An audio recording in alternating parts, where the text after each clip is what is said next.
Hello and welcome to the Claret and Blue podcast live on Tuesday morning. It's 9:20. It's coffee with Claret and Blue. It's the Claret and Blue Breakfast Club. I've not quite decided yet what this is, but it's a live stream in a morning. It's an unusual time for us. I'm your host, Dan Rolinson, and this podcast is once again sponsored by NordVPN. Yeah, they're back after a long summer away when we were sponsored by Saley, which is also to do with Nord, to be fair. But NordVPN and other VPNs have become quite popular over the last few weeks. So if you want to get the best discount code available, there is a link in the description. I'm joined by Neil Dunworth from the Love of Paul McGrath podcast. Neil, how's it over there, mate? You okay? My day is good. My day's been long already, and it's only 23 minutes past 9. I've been looking after kids since just before 5 a.m. this morning. So apologies for the appearance. I like literally the first time I got a chance to look at myself in the mirror was when I hopped on here, and I looked, and myself and Dan were talking beforehand, and I went, "Oh crap." Well, I got up at about 6:30, 7:15, and I still look bad, so that's no excuse either. And for those watching, I've pulled out the 2010-11, I think it is, away shirt, the Nike navy blue and white number with the acorns, but my acorns has peeled off in the wash over the years. But one of my favourite shirts of all time. You should have got to know Rob Warner earlier. That's I know. Didn't wash it at 30 degrees. Damn you. Yeah, inside out, 30 degrees, no fabric softener. Yeah. Thanks, ma'am. We're here today to do a mailbag, which I think will become Mailbag Monday, but it's Tuesday, so it's just a Q&A. We have got the live chat open as well, so if you want to interject with any talking points around what we're talking about, that'd be brilliant. But I have pre-selected 10 questions or so that I want to get stuck into. The first one, there's a lot of no names, so I'm just going to make some up. This one is from David. That was made up. If you had to pick out of Calvert-Lewin, Jamie Vardy, Callum Wilson, who is now at West Ham, Patrick Bamford, or Rasmus Højlund, who are you picking? Now, I feel like there's a pretty obvious answer there, no? I'm probably picking Danny Ings. It wasn't in the list. No, I just it was the next name that came to my mind. I think you're picking Højlund. Yeah, I think that is the obvious answer. I don't think that's popular, but you know what? Højlund is 22. Obviously had a difficult spell at United, let's say. Periods where you think, oh, he looks all right, and then periods where you think, no, he looks terrible. Calvert-Lewin, I mean, this has come up, I think, because we spoke about Bamford and Calvert-Lewin over the last couple of episodes as like possible really cheap or free agent transfers that Villa could sign as a backup to Watkins. Vardy, no, I don't think he's good enough for this level anymore. Wilson, as I've just said, has gone to West Ham, but I wouldn't have fancied him either. So out of those, they almost feel like all joke suggestions. But Højlund is 22 with still some potential that could be crafted into something. He's not like the other players on that list to me. Let's just say for some reason, and Man United just went bonkers and said, listen, we're going to release Rasmus Højlund. He signs for Aston Villa and a free. You know, Villa put him up in the market basically straight away. Some team in Serie A are going to pay 50 million for him, or there will be a team that will snap your hand off to get him on a loan with an obligation to buy next year or something. Like he's got massive credibility. There is something in there. He looks very clunky and clumsy a lot of the time. But if you offer me 22-year-old Rasmus Højlund or aging Calvert-Lewin, Jamie Vardy on a 1-year deal and all those, You could not pay me to take Patrick Bamford, and it's nothing to do with the whole thing that happened. The Admiral Ghazi and Conor Owen thing. It's nothing to do with that. Patrick Bamford is Leeds legend. He deserves to stay with Leeds or go to Wrexham or go somewhere like that. He doesn't deserve to move to Aston Villa, and that's not me being a classist thing about Aston Villa or whatever. He's just not good enough. No. Jamie Vardy, I could be convinced to take Jamie Vardy in this setup, but like the whole Dominic Calvert-Lewin, I had a whole podcast ready to go on that, and I'm going to get up my soapbox for a moment. If Dominic Calvert-Lewin hadn't got a couple of caps for England, like his best work was done back in 2020, 2021, around that time. In the last 3 years, Ollie McBurney has a better record. Than Dominic Calvert-Lewin. Probably a better injury record as well. It's so like I know the clamour is there for him, and I know that he's a reclamation project, and I would certainly like put it this way: if he signed in the morning, I wouldn't be here going, "Oh my God, what the hell are the club doing?"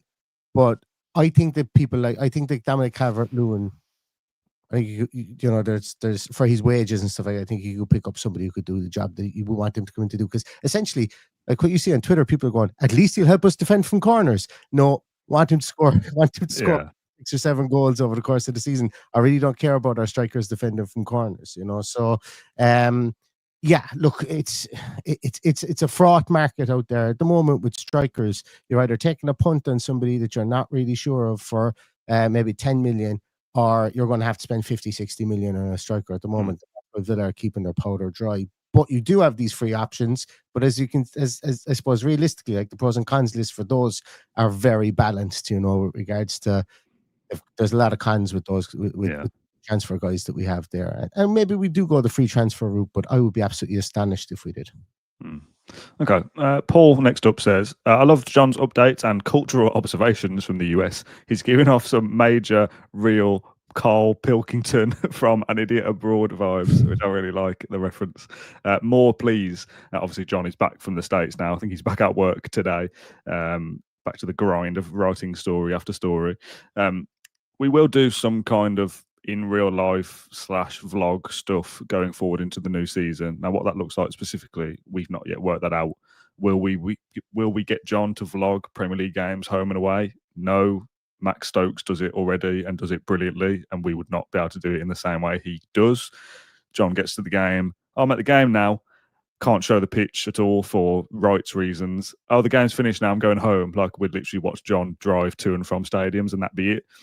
Can we do something around the away days in the Europa League? Maybe, yes. But we want to do more in-person stuff for things like the Q&A as well. And I think that's where you'll see us kind of out and about filming on location and stuff. But yeah, nice to see the reaction to the bits we did in the States, because it's kind of taught us a few things for going into the new season. Next one is from Hannah. And I spoke a bit about this on Dan Bardell's podcast over the weekend. I know it's been mentioned a few times that Emery likes to evolve tactically, but we had so much success with the high line a couple of seasons ago. Why do you think we seem to have completely gone away from it? I'd love to see the high line back if we can be good at it, because we were so good at it that year. Why did that change, Neil, do you think? Was it change for change's sake? No. There's this very specific reason. And I covered this, I suppose, maybe about 4 or 5 games, or probably a bit more, maybe about 10 games into the season last year. When there was a lot of that Mickeying around with regards to whether they were bringing in the semi-automatic offsides.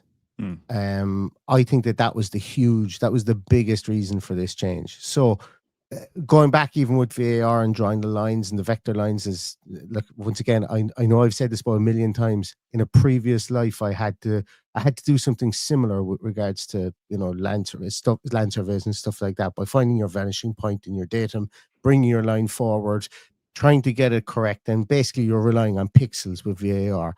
I still think that at that time, Villa were willing to play the roulette with VAR, that they would get it wrong, that they wouldn't be able to select the correct pixel.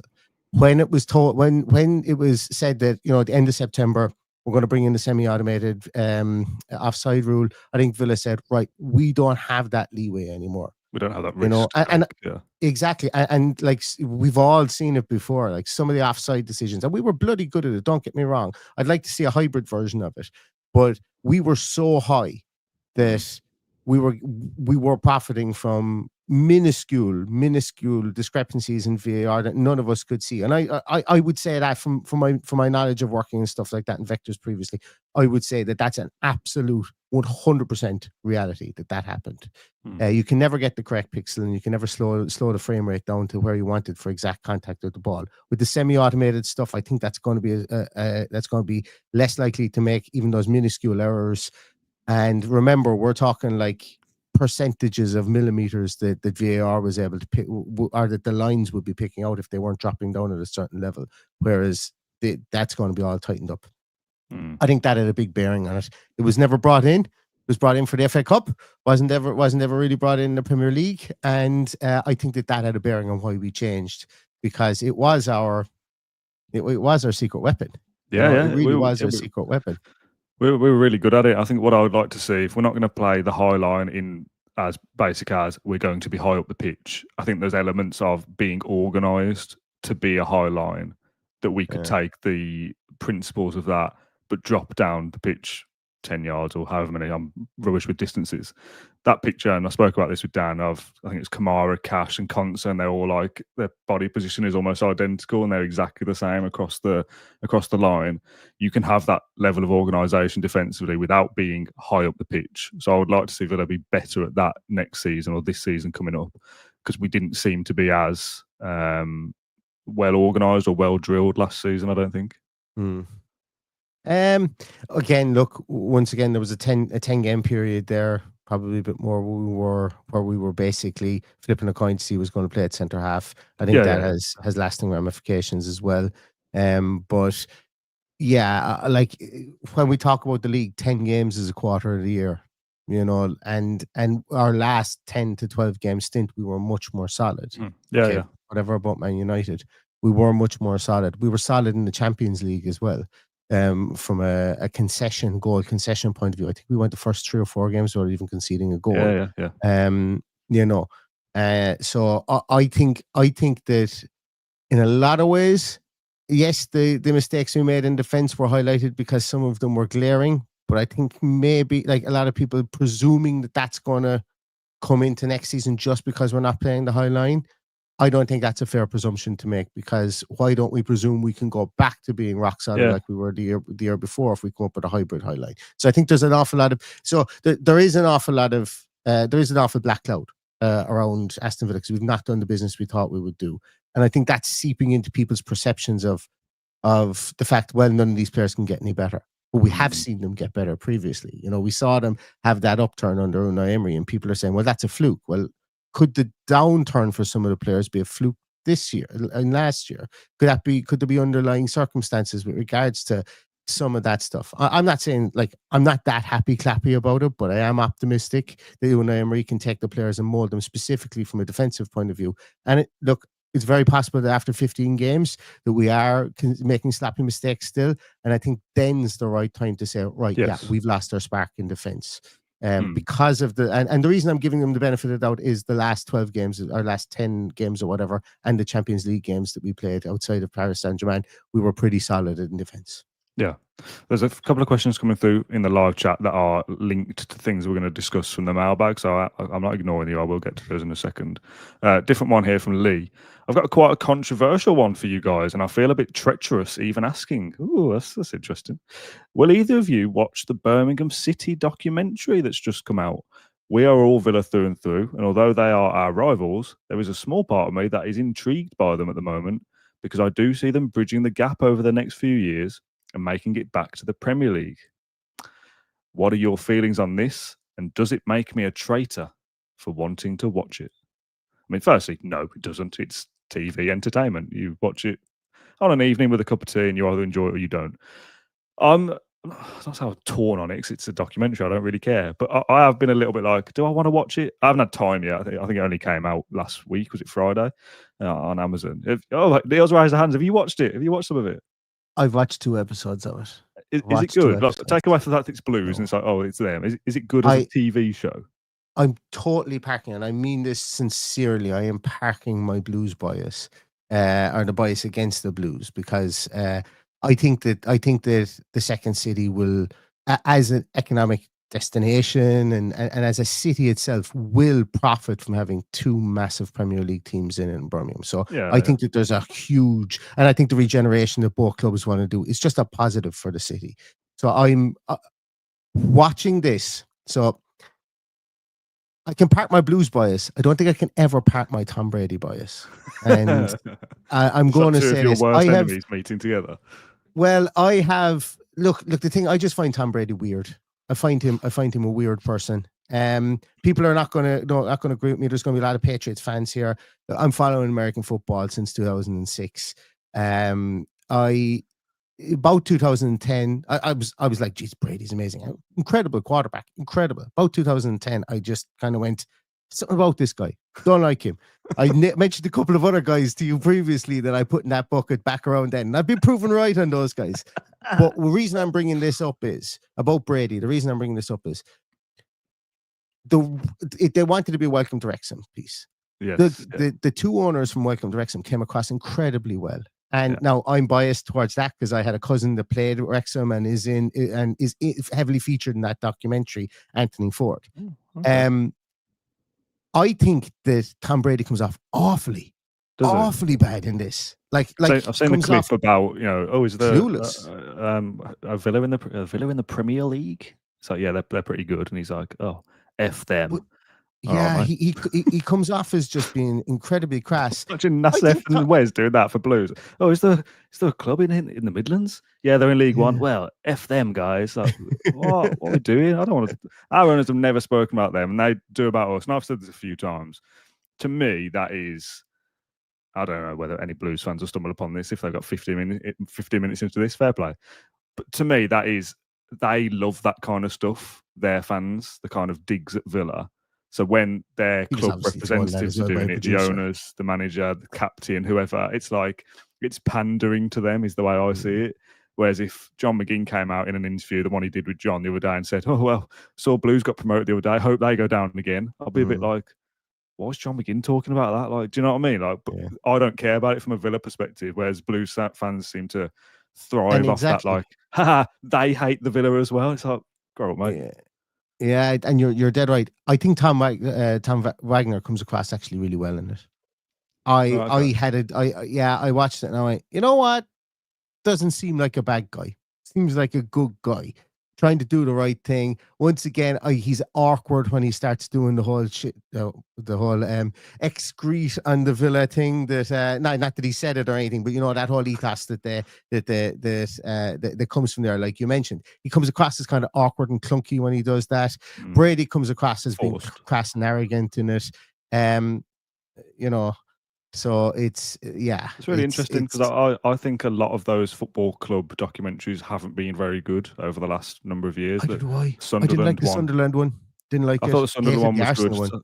I think the second season was the Arsenal one was really poor. I thought the City one was trying to be kind of insightful, but was very kind of flashy and produced of like, yeah, but we're Manchester City, this multi-billion-pound entity. The Sunderland one felt more real. There was another one that was decent as well, but I can't remember who that was. So probably wasn't that good after all, but they're a bit odd. There's a few comments actually. JDM says, I watched it, the first episode, they said the word Villa more times than Blues. Johnny says, you can tell how devoted Brady is. Didn't even come to Brum or know anything about the club until after he bought it. He comes across as an arrogant idiot. That's Johnny's words, not mine. RJ says, cannot stand Tom Brady. Perfect fit for their blank club. And Mr. Goblin says, Tom Brady has a huge pull in the States, whether we like him or not. It's massive for them. What I would say about that, what I would say about that is he's a massive pull in the States about people who do not care about football. That's what I mean. Yeah. He's a massive pull in the States. That would be, Tom Brady's bought a soccer club or has a stake in a soccer club, but are they going to start watching with respect to championship games or League One games last year? Does that translate?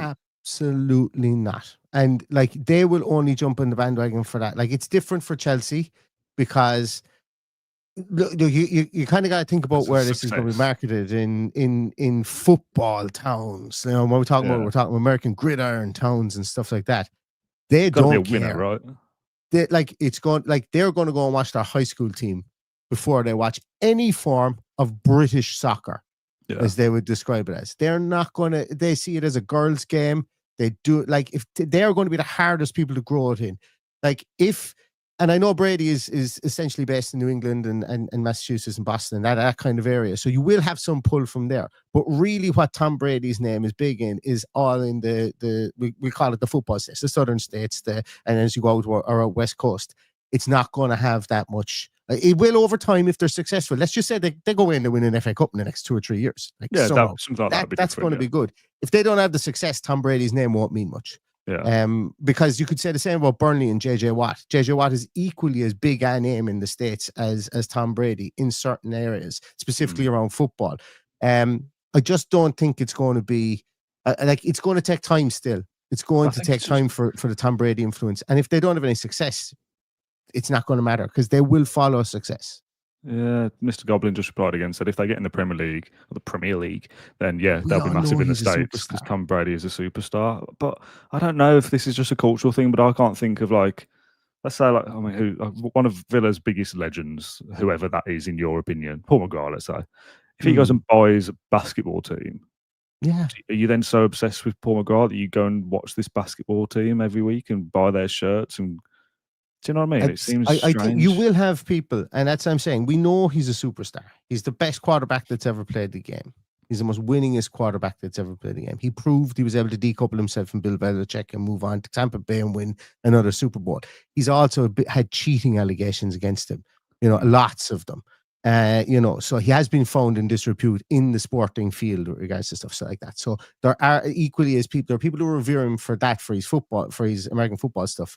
And he is a massive superstar. We know that. But I just don't think it's going to translate into like 40 million Birmingham fans all of a sudden.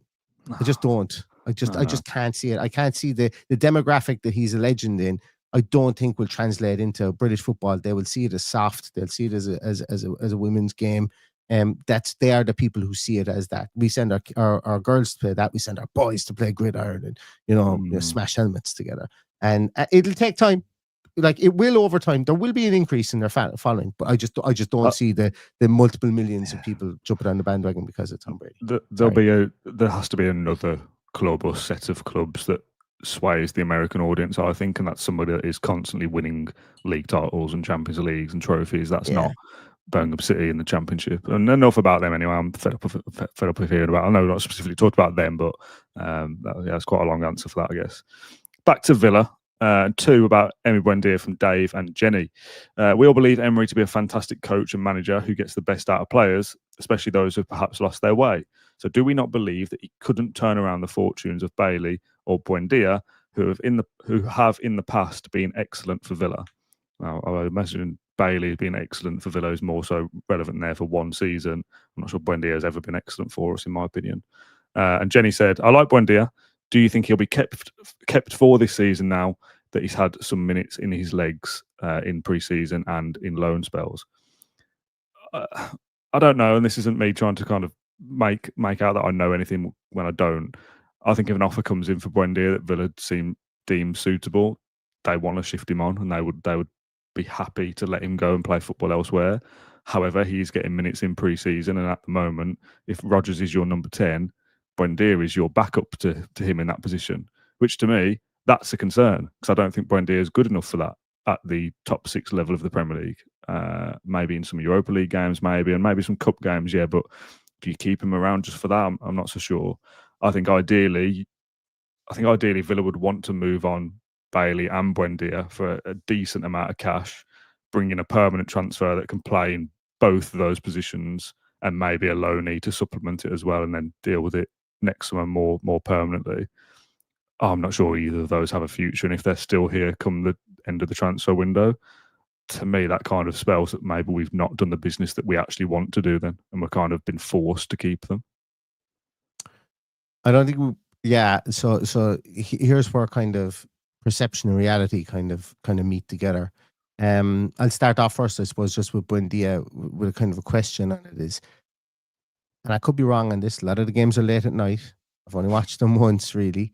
I don't remember him doing much in any of the preseason games. I know he's been getting minutes, but I don't remember. I don't remember being wowed with an awful lot of what he's done. Then again, I don't remember being wowed with an awful lot of what a lot of the senior players have done either. Ollie Watkins' goals aside, I've been more wowed with Tristan Rowe. I've been more intrigued with Jim Oloba.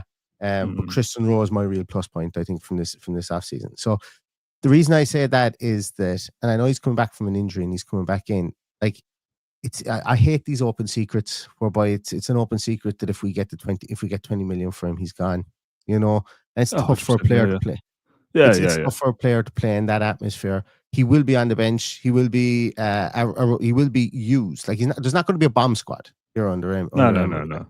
If he's here, he will get minutes somewhere. But to me, that's 5 minutes in games. It's not, Rodgers needs a rest so we can play Buendia against Crystal Palace tomorrow because he's not at the level. I think some of it is just ticking along in pre-season because of lack of other personnel in certain games, and we want to keep you fit. And in the minds of other clubs, scouts and whatnot, that Buendia's doing all right in pre-season for Villa. He looks sharp, or whatever. Does that interest Leeds United or Burnley or whoever to come in and put in an offer? Would Leeds give us 5 or 6 million? Yeah, probably. But Villa maybe want 15, and that's where the stumbling block comes. And then eventually, something changes that it's a loan with an option to buy in the summer, or Villa lower their transfer fee because people don't want to pay it. But I'm sure they'd want to get rid of Buendia if they can. And here we go. This is where the perception meets reality thing. Absolutely. So there's a theme or trend about if we don't move player on, we've done absolutely horribly. It's not. This is awful.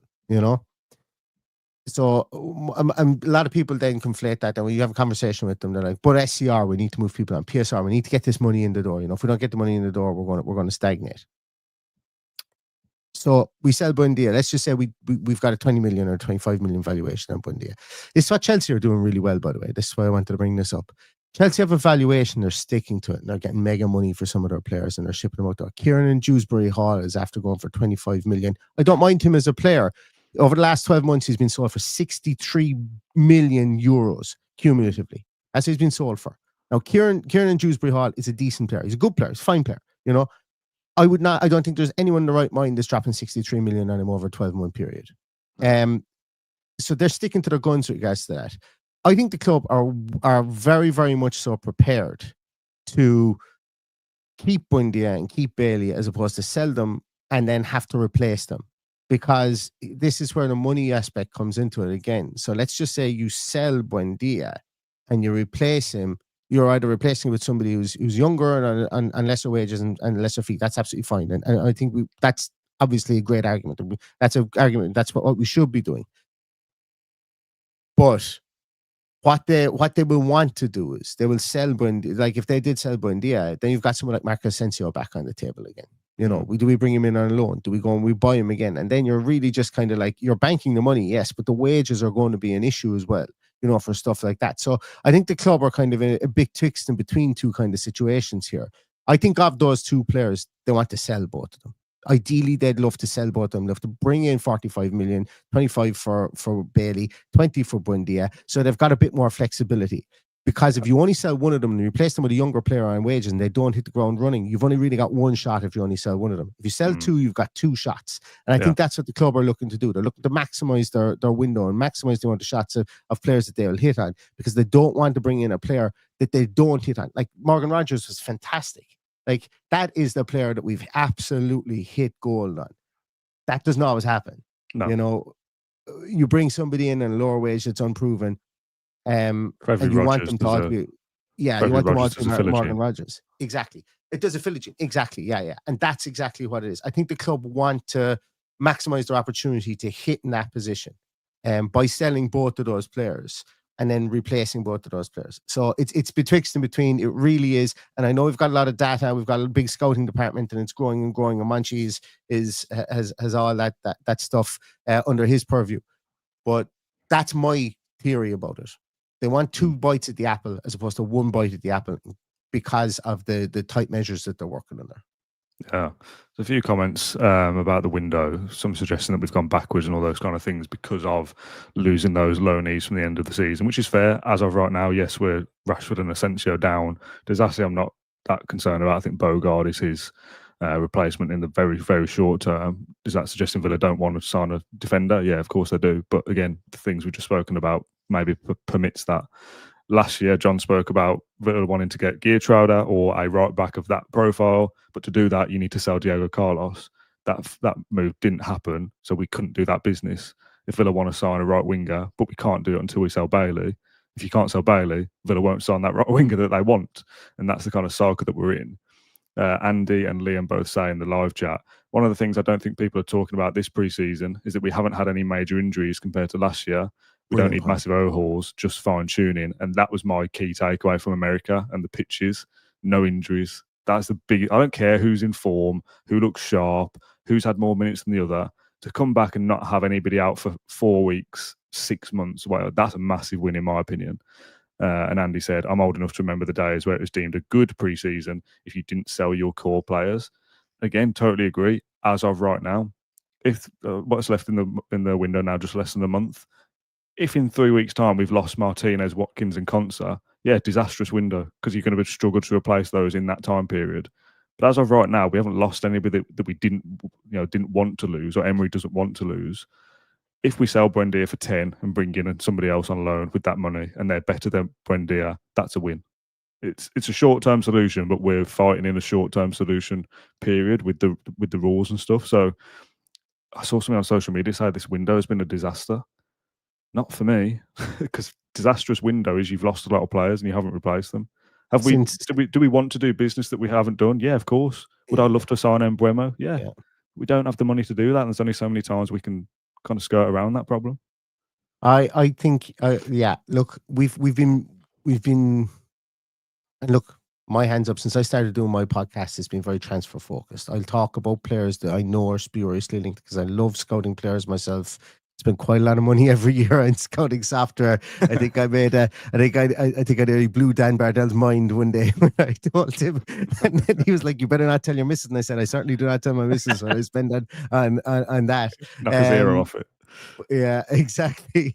But so like I love it. So since 2019, we've been spoiled. We've had very fruitful transfer windows. We've brought in players. We've had reasons to get excited. Yeah. This is a big speed bump from the point of view. This is probably a reduction to the mean of holding on to our players. Today, this transfer window, we're fending off interest. Yeah. And we've been a poor team at selling previously. And I haven't done anything in this, but I'm going to look back at it after this. I've got some stuff written out. I'm going to do a podcast on it. The selling we've done since Monchi has essentially come in, since the end of the Christian Purslow era, to me has been really good. And we could, and what I'm getting at here is we could sell Ali Watkins for 50, 60 million. We're making a profit on him. That's fine. Make a profit of the balance sheet where those goals going to come from. You could sell Emi Martinez, making a profit in the balance sheet. Where's that double Yashin winning award-winning World Cup winning goalkeeper coming from? So, I think what's like, as I said, it's trying. We're in a difficult period. There's no doubting that it's not been the transfer market we wanted, but sometimes fending off and holding on to the players that you have and having that reduction to the mean. I still think we will sign at least 2 players. I think we're waiting till later when teams are more. I think we're actually in a better financial position than people think we are. But I think it's opportunity cost. I think we're going to wait until the end of the year, end of the transfer window, when people may drop their transfer asks, their sorry, I can't think of the word. What's the word? Transfer fees. And I think that then we might be more malleable to drop ours first, because like there's no point in us going out if Inter go away and sign another centre half like has been rumored. They might want to get rid of Bissek, but at the moment they don't need to, and they're going 35 million for Jan Bissek, and we're going we're not paying that. And then let's just say they're bringing their centre half because they know that they want rid of Bissek, and then next thing you go back and it's 26 million. They go, we'll do business at 26. We're not doing business. I think the thing that is thrown your way at the end of windows is that clubs get desperate, and other clubs know that Villa are desperate, so we can hold on to. No, we want 40 million for him, and you need him, so you've got to pay 40. But now in the world where the other clubs also have to sell to keep their kind of ambitions going as well, you get to a point where, X club wants 50 million for Garnacho. If Man United desperately have to sell him on deadline day, no one's paying 50 million because it's United that are then desperate. So I'm not suggesting he's somebody that we will want to go for, but it's that thing of it doesn't necessarily have your fingers burnt if you wait. Sometimes opportunity will come. That Chelsea signed Garnacho, so now there's somebody at Chelsea who, as of right now, isn't available, but in 3 weeks' time they might be. And that's somebody that Emery's had his eye on for the last couple of years, and they go in and swoop for him on loan. And that's a very short-term thing. If he goes there, I agree. And it really but does. It's those kind of things that open the doors for Villa. That player may not have been available to go to America in pre-season and sign them early, because if it did, it would have cost Villa 40 million. But come September 1st or August 31st, you might get a cheeky loan or cut price transfer fee, because that club finds themselves thinking, we're going to have to make some business because we're going to be in trouble next summer. So I think all clubs will get desperate as the window goes on for selling players as well as buying them. So for me, I'm just not concerned yet. Like, of course, I want players in for Warsaw. I want them in for the pre-season tours. I certainly want them in for the first game of the season. But as long as they come in before the deadline, exactly, you have to be calm about it. getting het up about, oh no, we haven't signed anybody. What's Monchi doing? He's a massive fraud. What does that achieve? Nothing. Yeah, and that's exactly it. So like I think I think we have to kind of talk as a fan base, as in Ollie Watkins isn't going anywhere. And I think what we have to do, I think we have to kind of go, we have to temp down, and we have to just become kind of realistic about it and going, after 10 games of the season, there shouldn't be this knee-jerk reaction of, oh, we should have sold Watkins, we should have sold Martinez, we should have sold Kanza, we should have sold Yuri Tielemans, got all that money in and rebuilt. I don't think there needs to be that reaction, because it's like, put it this way. If this team finishes 12th and gets knocked out of every competition at the first opportunity, yeah, we need a rebuild. But I'm certain this squad can still put a good season together. And put it this way, you sell Watkins for 40 million. I've seen that as a valid suggestion from some Villa fans on Twitter. Sell him for 40 million. We'll never get that money for him again. He's going to be 30 next year.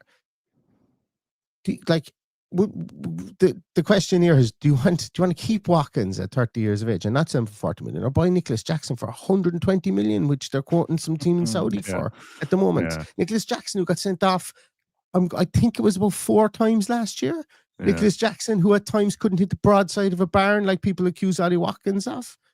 Like, the reality here is that there's a lot of people out there that are annoyed about the transfer business that Villa have done, that are waiting for Villa in the long grass to turn around and say, I was right, we should have sold half the team. I think that's a very reductive argument, and I think that it is, and people may very well be right about that, but we were never going to sell Watkins and Martinez this off season. In my view, no, I don't think. I still don't think we are going to sell. I think the line has been drawn under that, and I think Villa have said, you guys aren't going anywhere. Yeah, Villa we'll revisit this next year. Villa were insistent that Watkins wasn't for sale, and we kind of, not to Villa directly, but we said, well, you can't really say nobody's for sale, because if it gets to the final week of the window and Man United are desperate and bid 100 million for Watkins, you have to be for sale at that price, because Villa couldn't turn that kind of thing down. But Villa feel he's not for sale because no club would pay their valuation, which is probably 60 odd, maybe, without knowing. Clubs probably would pay 40 for him. But that's not what Villa want. So they can categorically say he's not for sale because they don't believe a club would pay the valuation.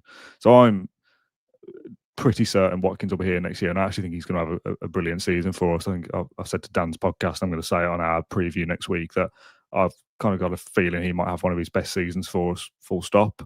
He can chase down the Premier League 100-goal club. I think he would need 24 or something to hit that, which would be a fantastic season and his best by quite some distance. But I'm pretty confident you could guarantee 20 to 30 goal contributions from Watkins in the Premier League, 30 plus across all competitions, and sell him for 40 million because he misses a few chances.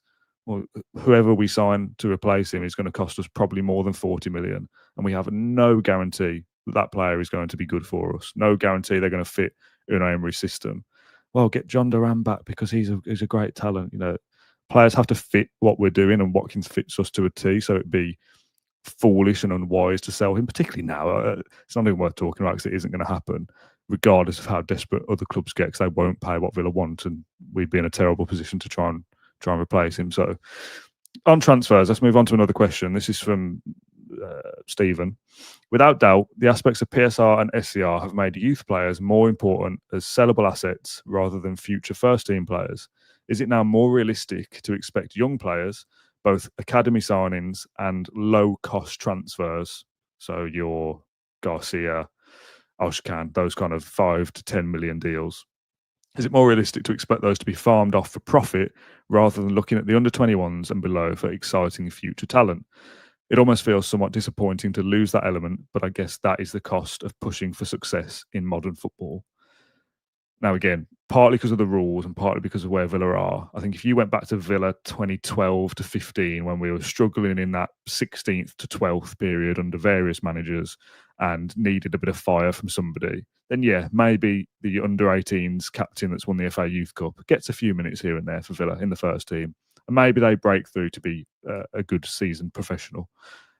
I don't think Villa can afford to really do that now with the levels that they're operating at. I don't think any of them are good enough to be a top 6 Premier League side now. A Europa League winning side will be Villa's ambition.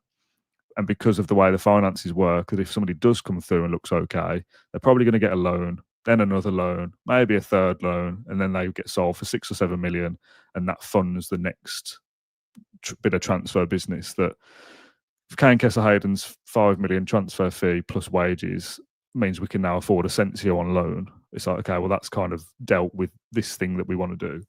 So it's the nature of the game, I think, which is why I can't get that excited about transfers. These, like, if we don't spend 50 million on somebody proven like a Langer, you'd be like, oh, okay, like he looks good. If you sign Özcan, he's played lots of minutes and Turkish international now and good pedigree, looks good. What was the point getting excited about him? Who's now in Anderlecht on loan and may leave permanently next season for a very, very minimal profit. I can't, do you know what I mean? Like, it's almost, I think there was a period where transfers were exciting and the Sky Sports News deadline day, kind of yellow tie era, standing outside grounds when the reporters are there. I think it got very big very quickly.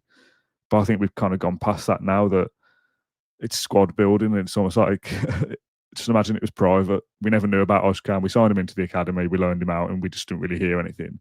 There won't be any kind of clamour for, oh, well, he must be good. Do you know what I mean? Like, I've said this before, it's like we know too much about football these days. Some things should just be left private. Yeah, like the only transfer that I've kind of scratched my head at is the Özcan one. Just because the amount of minutes he's played. You know, like people know he's a good, like the club know he's a good player. And the only reason I'm scratching my head at that one is, and I understand it. Look, as I say, the game needs to be played, and he's gone out to Anderlecht. I struggle to understand how Anderlecht are going to pay a decent amount of money if there's no fee that's been agreed. So I think the option thing is interesting. I'm guessing here. I think that is incentivizing the club and the player to do well there. But if they say, right, there's an option of, let's say, 7 million euros, I saw mooted on Twitter. Let's say it is that. If he's good enough, that's bonkers because that's less than we paid for him. Yeah, whatever it is, that's a very minimal profit. 9 million, whatever. If Villa see that he's done really well there, which again, he's doing well for Anderlecht, a good barometer that he could come in and play for Aston Villa next season if they're in the Champions League again or the Europa League again. Like, I don't know, maybe not. Is it enough to go, oh, well, he's been good there, so we can now sell him to La Liga for 15 million, and that's the cycle of the profit continuing? Well, or is that option there just to be like, right, you go there and play well and you might move, but if they offer him a contract, let's say it's 10 million euros, and they offer him a contract of 50 grand a week or whatever, if he was really good, this is an option to buy, by the way, if he's really good, Villa just go in and say, well, here's a new contract with us for 100k, and he comes back to Villa anyway. I don't think you can do that if the option to buy is there. It's the club he's been loaned to can trigger that. Trigger that option. I think it's the vagary around that. And the only reason, as I said, the only reason that I find it confusing is to say I understand the game. The only reason they understand the game of the transfer market. And look, if we bought him in for 6 and we ended up selling him, like my thinking was, let's just say we bought him for 6, we end up selling him for 18. That's three times your profit. That's brilliant. But Anderlecht's the highest fee they've ever paid for anyone is 11 million euros. You know, and I genuinely think that this guy is pretty highly thought of, that, you know, you could. But again, though, is he? If he goes to Anderlecht for 10 million euros, is he highly rated? Is he good enough? But you see, this is the thing. We don't have, like, if we've got an option in there to sell, like if Anderlecht have an option to purchase him, we don't have control. Like, we can't turn around Anderlecht. And it's the vagary around there's an option to buy.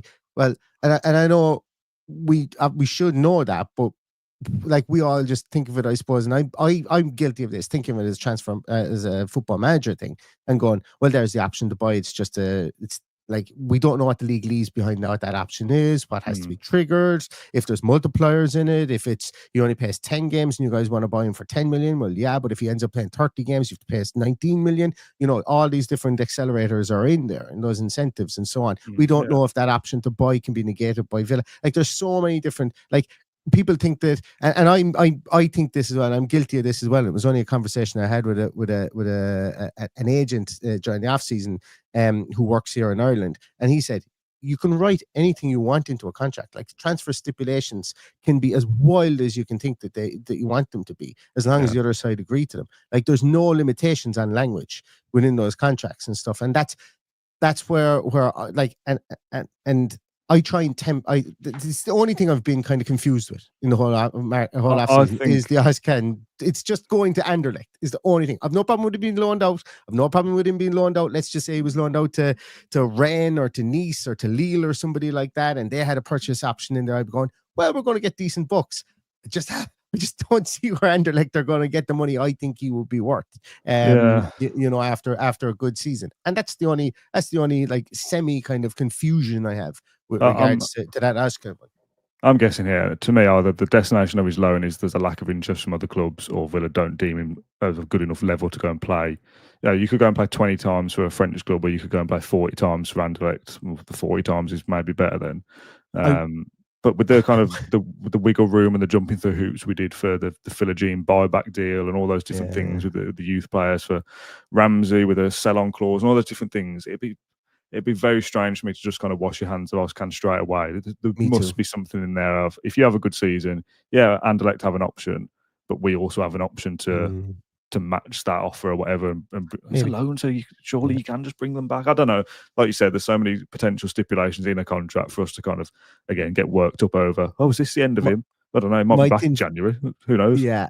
My tinfoil hat had me thinking that we were going to rip up Den Donker's contract, and Anderlecht were just going to take all that on as well as a kind of here's scratching your back because we don't we know Den Donker was there on loan last year as well, but I don't know, the mind plays funny. The mind goes in funny directions when there's a lack of information and there's a void of transfers. Anything will fill the void. True, that's what happens to mind. That's true of every single situation in life. When there's a lack of information, there's a lack of clarity. Anything will fill the void.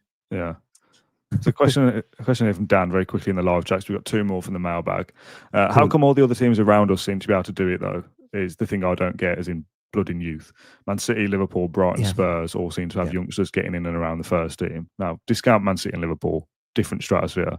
Brighton and Spurs, probably more comparable to Villa. I think it's two things. Emery doesn't trust the youngsters and doesn't feel they're good enough to play for the system he wants or the level that we're operating in. Or they simply aren't, good enough, and we kind of overrate them, I guess, based off scoring a couple of goals for the under-18s or the under-21s, or he's had a good loan spell in League One. Can Louis Barry come back and do a job? But no, he's going to Sheffield United, like nowhere near Villa's level. Can so-and-so do? Do you know what I mean? Like, I think we think, oh, well, he must be good. He's gone out to play for so-and-so. I think the other clubs doing it, one, not really that bothered what other clubs are getting up to. Maybe their youth players are much better than Villa's. I don't know. It's hard to say, isn't it? But Emery traditionally hasn't done that at Villa specifically, throwing youngsters into the deep end. So I don't really see that changing, to be honest. Apart from Bogard, maybe, but he's not like what I'd class as a youngster. Yeah, I'm talking about like the 17-year-olds. Yeah, but he has been cradled through the Aston Villa academy, which I like about him and being in the team as it is. I think the biggest thing is that it's going to take. One of the biggest things that Villa don't have, and you see it in the Chelsea academy, you see it in the Arsenal, maybe not so much in the Arsenal academy, but you see it in the Chelsea academy, you see it in the Man City academy, is big strong boys. Big strong boys, and it look at a under 18 level, and this is one of my worries because I absolutely could watch Aidan Borland play football all day long. He's a really good midfielder. He's going to need to be exceptionally good midfielder to play in the Premier League week in, week out for Aston Villa if he doesn't grow.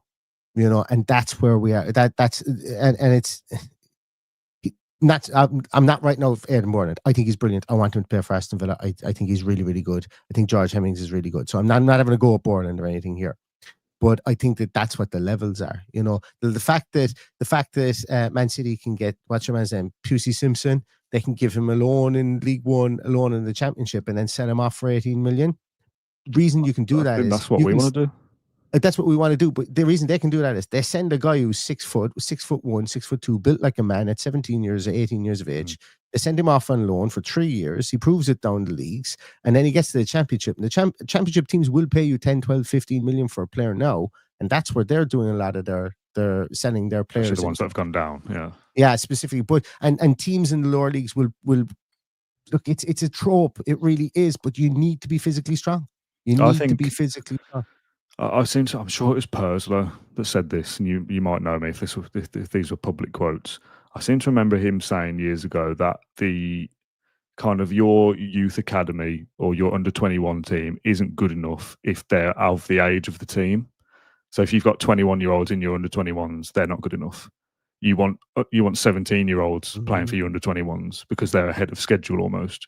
You want your youth players getting into the first team to be 18, 19, not 22, 23, because Making they should be points. hitting their form then. So Villa might have a great under 21s team full of 20-year-olds. In reality, then they're probably not first team ready because the first team ready ones are already 19, 20. And there's that Ethan Sure, that was Edmondson Day. He joined a team in the lower leagues in Sweden. As an 18-year-old, like he's a big strong boy, but he was playing centre half for not an 18-year-old. I think he's 20 maybe now, but he was playing centre half for what we call our reserves team pretty much week in week out last year. We had only just sold them, and we've sold them on again. Or we only just bought him. We sold them on to the Swedish team. Brad Young scored all those brilliant goals, gave us such a good time in that FA Cup winning season that we had. Really good, looked like a good striker, goes on loan a couple of times, didn't really hit the mark at senior football and ended up at TNS and is now out in Saudi Arabia. So we've had some good players that have looked really good at that level, but then, when they go to get picked up on the open market, they're ending up at like League Two teams and sometimes in the Vanarama or whatever it's called. Yeah. And this is just the reality of football. I think that there are some good players within this youth setup, this Villa youth setup. I really want George Hemmings to make his way in football at Aston Villa. I really want Aidan Borland. I really want Jim Oloba. I really want Mason Cotcher. I really want Tristan Rowe. I'm really interested in Tristan Rowe after what I've seen in the off season. I really want Sam Proctor to make his way. I really want TJ Carroll. So I can list off a lot of these guys, and I think we will get there.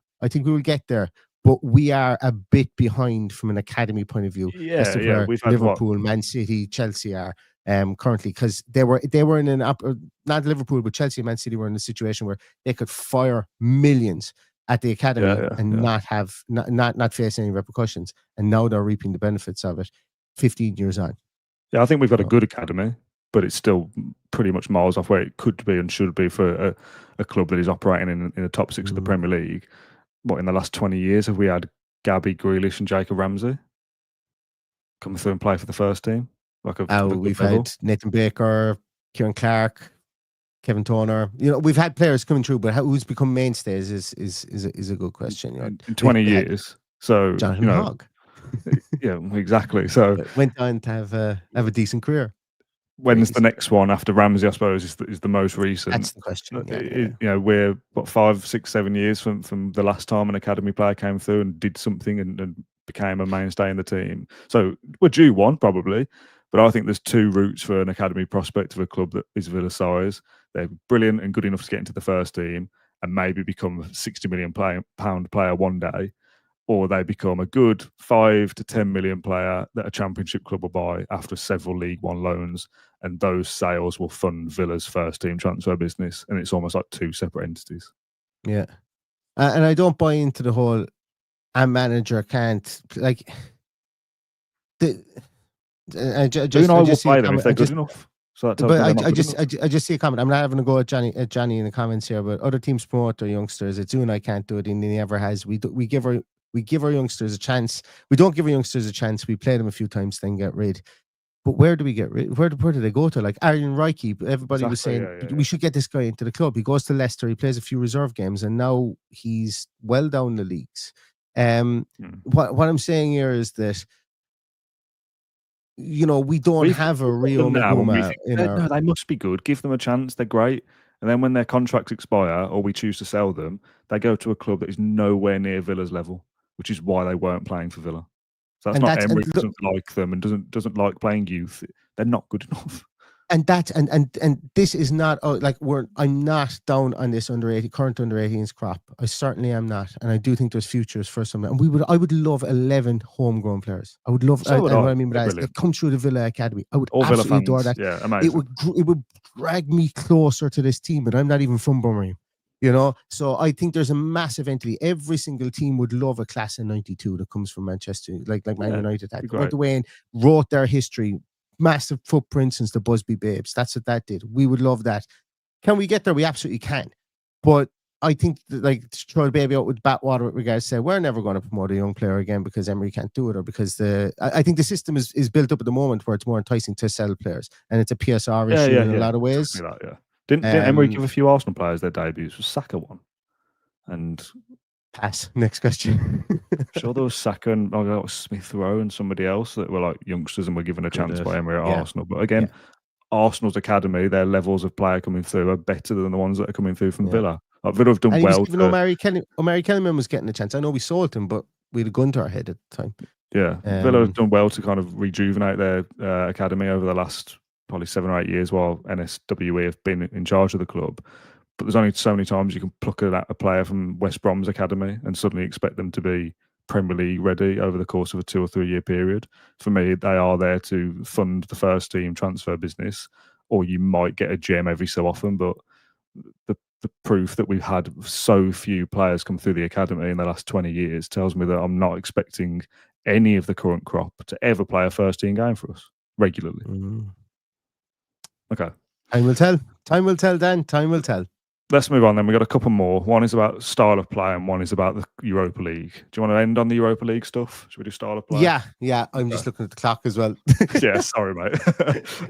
This is from Jimbo Lungzaloni, a.k.a. Jimbo Lung Chops, from a previous episode. The mailbag, you can write your own name in, and Jimbo Lung Chops has done that. Hello again, gentlemen. Hope you're well. One of the main issues I've spotted during the Emery tenure is where we fell short is a lack of tempo in passing. We find it difficult to break down sides like Man United and Palace with the laborious, slow passing. When we zip the ball about, we can blow teams away by creating space to open the passing lines. Why do we not start every game in this mindset? I understand the slow passing is needed at times, but we shouldn't start that way. Is this Unai's choice? Are we worried about tiredness? Would passing a ball faster create tiredness? Sorry, passing a ball faster shouldn't create tiredness, should it? Yeah, I think so, because you're playing at a quicker tempo. You're more likely to be moving more and using more energy. So I get this kind of slow pace at times. However, I completely agree with Jimbo Lung Chops, aka Jimbo Lungzaloni, that the style of play and the pace of play sometimes is so pedestrian. You have to kind of think, if we zip this about a bit, all of a sudden we cut through teams and we score. So this is very basic, Neil. But why don't we do that more often? Are you waiting to start your proper job, by the way? Because I'm not. No. I'm getting glared at from inside in the house here about going looking after kids. I'm actually off work today. But so no, I was trying. The biggest reason for that, I think, is the answer is I don't know. But I'm trying to give an answer hypothetical here. I think is really what it is. I think Unai Emery isn't happy with the 10 position. I think there's 2 positions that can stifle our play at times: right winger / right back.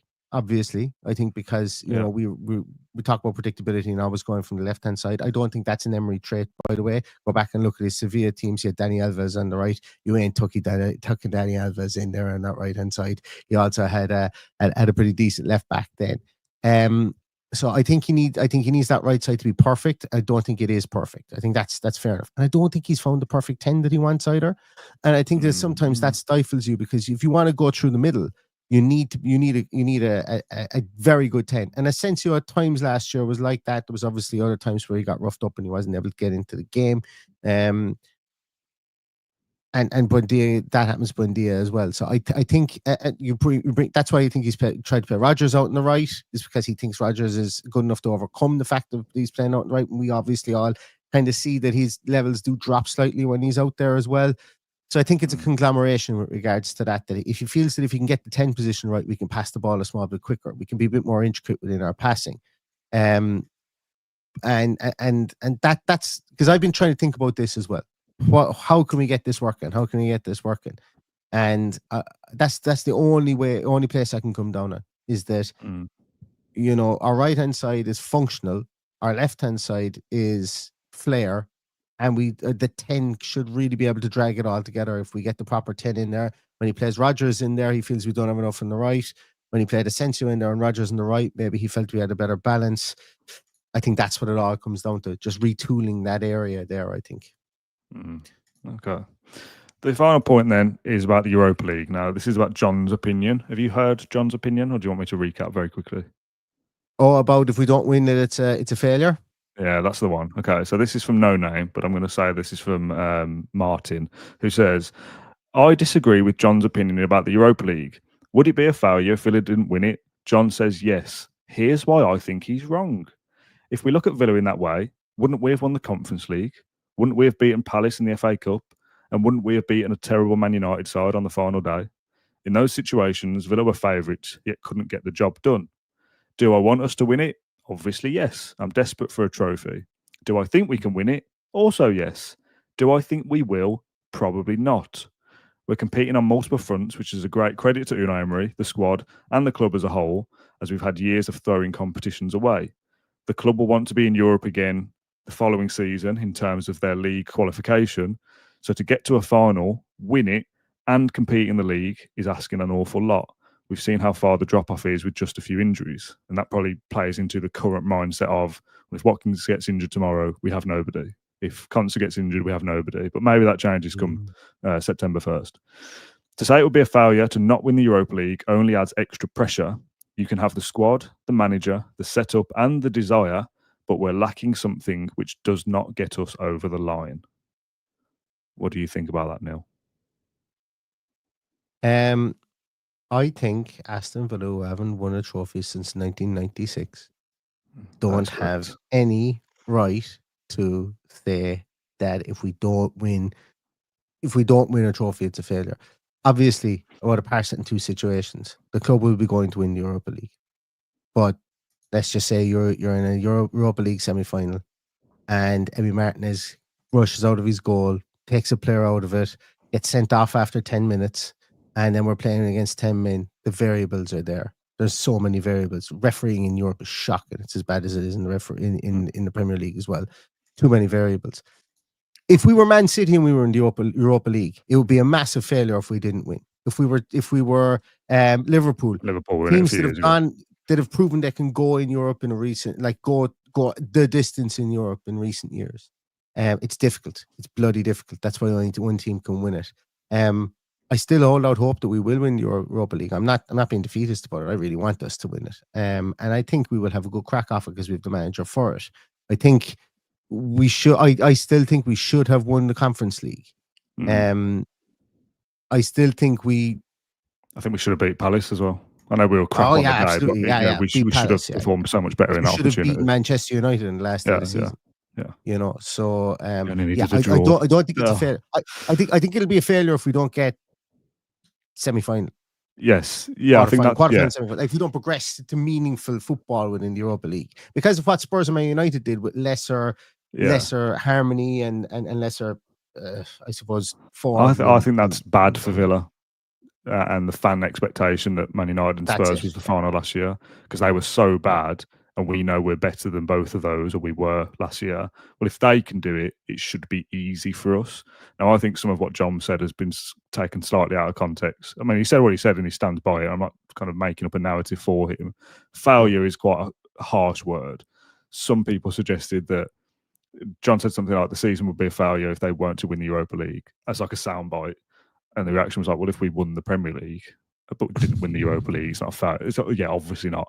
In the European competition specifically, we should be going to win that competition. And I'm inclined to agree with John.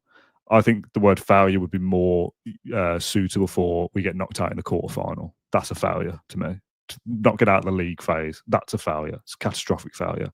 We should be getting to the final four at least, in my opinion. We should be able to reach the final. I think the thing with cup competitions, and this is a very common thing, what do they say? Like the best team wins the league, but the luckiest team or the most fortunate team often wins a cup because of decisions along the way. Crystal Palace, Dean Henderson should have been. Crystal Palace, the best team in England because they won the FA Cup. No, we finished above them in the league, so we're better technically. But They just got through those 7 or 8 games in that specific competition and did well to win it. And that takes nothing away from them. And Crystal Palace fans won't care one jot that they were lucky or better on the day or whatever. That's a cup competition. We could get to the semi-final and have a Morgan Rogers at Old Trafford-esque decision mean we lose that game. Does that mean Villa have failed in their quest to win the Europa League? Well, technically, yes, because they haven't done it, but it wasn't their fault. Things can happen. Generally, over the course of a 38-game league season, those things even themselves out of touch, and you have more opportunity to right those wrongs. If a bad decision happens in one 90-minute knockout game, that's it. It's game over. So I get the kind of sentiment. I think it falls either way on a kind of mentality thing. You either think to say we have to win the Europa League is cocky and arrogant, or to say that we're not going to is like a defeatist. Big Villa up, man. Like, of course we can win it. Just saying, oh, well, quarterfinals would be all right. Let's not too much pressure on. It's like, no, that's Mickey Mouse. Like, you have to kind of big Villa up. But if you say what John said and we have to win it, you're told you're cocky and arrogant. Exactly. The mentality amongst the players, like, and I fully agree with this, and I'm massive on this as well. So, you guys, there's probably seen him comment here. Michael Huggins, became really great friends with Michael Huggins through podcasting through Aston Villa. He's super guy. Michael, I myself regularly have conversations about sports performance, about sports psychology, about Michael's mad into cycling, about having to push through the barriers, from mental barriers and stuff like that. We don't, and realistically, we haven't seen Villa. There was times last year when we didn't see Villa do that, and people get mentally tired as well over the course of a season. So the mentality amongst the players will be, we're going to have a right rattle at this. Does Spurs and Man United get into a final last year? No way. We need to be there. If we're serious about being a European club and not just going to be like a club that kind of yo-yos between 5th and 10th and 5th and 10th, we got to go and win this. We got to announce ourselves in Europe. I think it's going to be a huge bucket list item it's going to be a huge priority. I think it's going to be League, Europa League. I think that's the way it's going to be. Just like last year, it was League, Champions League. Yeah, it's always the League for we have 2 shots at getting the Champions League. So I think that it could become League, Champions League to start off. Then the league mightn't be going so well. And then you put the Europa League, League, Europa League. Europa League goes on top because here's your bullet to get back in the Champions League. Yeah, I think we're incredibly, I think it's a fortuitous situation to be in, given there was times last year where we looked like we were probably going to finish 7th in the league. And, that would have been, for me, would have been a bit of a bitter pill to swallow, because you still have to go through Europe in the Conference League, and then when you win it, you only get into the Europa League and so on. And I know there's benefits to that, but the cream on the milk really is the Champions League. So having 2 shots to get into it, Villa will be prioritising the Europa League. Absolutely will. Is it a failure if we don't win it? It's a bloody deflation. I'll tell you that much. It'll feel like a kick in the stones if we don't win it, because it's one of our chances to get to the Champions League. Given the mentality amongst the team will be to win it. Yeah, the players will definitely be going into that, maybe not expecting to win it, but their aim will be to win it. And whether they at any point publicly say, we want to win this, will tell you whether, if we don't, is a failure or not. The mood of the fan base throughout the summer and the lack of interest across pre-season and transfers and everything comes from that we failed to get into the Champions League on the final day. One game, one decision has kind of dampened a whole summer. So if we don't win the Europa League final or get knocked out in the semi-final, that will have a hangover effect as well. And that would then feel like failure in that moment. To put that pressure on us now on the 5th of August maybe is a little bit premature, but the players themselves and Unai Emery will be going into the season going, we can and could win this trophy if we take it seriously. But as you say, the priority will be the league until it isn't. It will then become the Europa League. If we're 10th in April and in the Europa League semi-final, well, the semi-final then takes precedence. If we're 3rd in the league, it might be that we're going to win the title, So then that's the priority. So, it's a balancing act, and I trust the players and the manager to balance that throughout the course of a season. I just want to see us win something, whether it's failure or not. If we don't, let's hope we don't even need to contemplate it. Neil, I've seen you check once or twice for your rushing back to help out your other half with the kids. So I'm going to let you go. It's been a pleasure to chat, as always. Thank you very much for getting involved. And thanks to those who sent in the questions via the mailbag. If you want to get involved in the show in the future, there's a link in the description. John Townley is back from the US now, and I will catch up with him for a podcast in the in the latter part of this week, and then we've got all our big season preview content next week, where me, myself, and hopefully Matt Kendrick are filming in the office next week some big season preview stuff. Kendrick's been away on holiday, for those that have been asking, so he'll make his return shortly. Neil, thank you for watching along or listening to this episode. I should unfold my arms, going to click some buttons. Thanks for watching or listening to this episode of the Climate League podcast, and we'll see you again in a few days. Bye bye.